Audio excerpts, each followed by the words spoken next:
management research.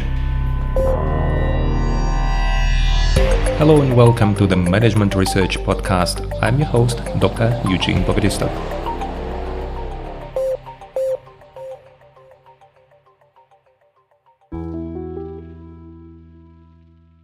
Hello and welcome to the next episode in our mini-series on the topic of motivation. And we continue talking about the theory by Eugene Ryan that is called the self-determination theory of motivation. In our last episode, we talked about the different regulatory styles within the extrinsic motivation. Because even extrinsically motivated people can invest different levels of efforts in order to achieve an outcome. And depending on what type of regulatory style you rely on, the efforts will be different and the outcomes will be different too. And we talk about the identified regulation. This was the integrated regulation, the style that is closest to the intrinsic motivation. And of course, as a manager or maybe as an employee, you would like to know how to achieve this level of motivation and what you can do in order to achieve it. And Eugene and Ryan, they say that actually there are three factors that have impact on how you motivate a person. These three factors are the competence, relatedness, and autonomy. In this episode, we're going to talk about how these three factors have impact on the level of motivation. And we start with the competence. It is the level of competence that you feel that you associate with the task that will impact the level of your motivation to work on this task. The more competent you feel in conducting this task, the more motivated you will be. And I would like to share with you a situation from my life where I saw how the level of competence had impact on my motivation and how I can impact the motivation of my students when I rely on this factor, competence. With regard to competence, it is the internal feeling how well you think you can perform with this task, whether you have the capacity to perform with this task. If you lack this feeling, if you receive a task that you are not competent in, then probably your investment will be also the lowest one because you will not even understand why they gave you this task. And when I think of my dissertation and when I started my dissertation, I had to work with statistics, as you can imagine, but I was really bad in statistics.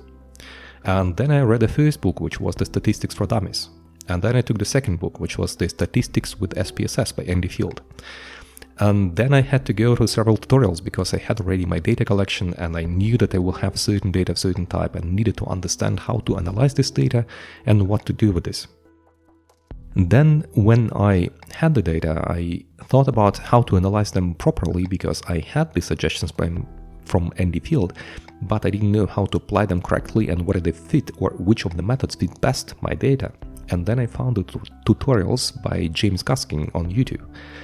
And these tutorials made me understand how to make the confirmatory and exploratory factor analysis, how to conduct structure equation modeling, and how to work with my data, what are the good indicators, what are the bad indicators. What I'm talking about, it took several months, maybe even 1.5 years, until I get to the point where I could really analyze the data from my dissertation correctly, when I could could support or reject my hypothesis and do something. And this was the time when I submitted my dissertation and I thought that I was done, and actually I thought that I'm not so good in statistics too, because nothing changed this perception in statistics. Then once I had a call from my colleague who told me that he collected data and whether I could have a look at his data. I looked at his data and found that the analysis was not the correct one. I made some suggestions. We made a video call where I showed how the analysis should be done, what are the important factors, what are the criteria, and how you can develop the correct model. And this model worked fine, and we spent, I think, about 1.5 hours.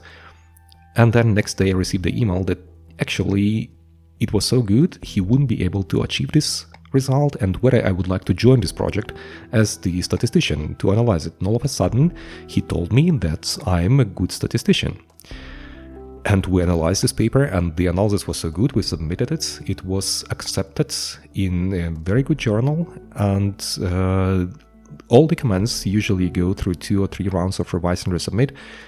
There was not a single word about statistics apart from that it was very, very good. And it was like second acknowledgement where all of a sudden I understood my competence.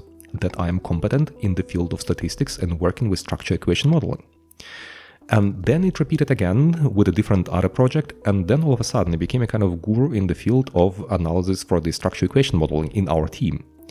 This feeling of competence made me feel very comfortable, and each time I had a project where I had to work with statistics, I got highly motivated.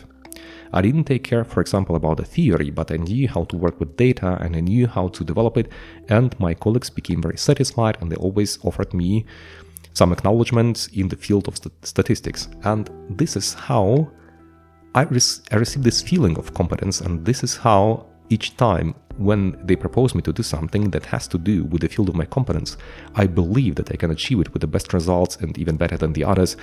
And that is how I noted that this feeling of competence increased the motivation to participate in the projects, to help other colleagues and show what I can do and even develop this competence even further. So I do now a lot of tutorials on my own. I listen to different other tutorials just to expand the number of methods that I can apply. I'm still not the best statistician, let's be honest, but I feel competent, and this feeling of competence motivates me very high with regards to what I have to do. So I hope this was the example. I thought that we talk about the relatedness autonomy too within this episode, but it will be a bit too much. That is why we stop here, and in the next episode we talk about the other factors that have impact on the level of your motivation. If you're a manager, think about how to acknowledge the competence of your employees, how to let their competence play within your project. If you're a professor, try to offer the students the task where they can show their competence. Tell them that you believe that their competence is not only sufficient, that this is exactly the field of their competence, what they have to do. And the probability that they will put a lot of efforts into this task will be much higher than if you do them something they are not familiar with and tell them to discover it on their own how to do it.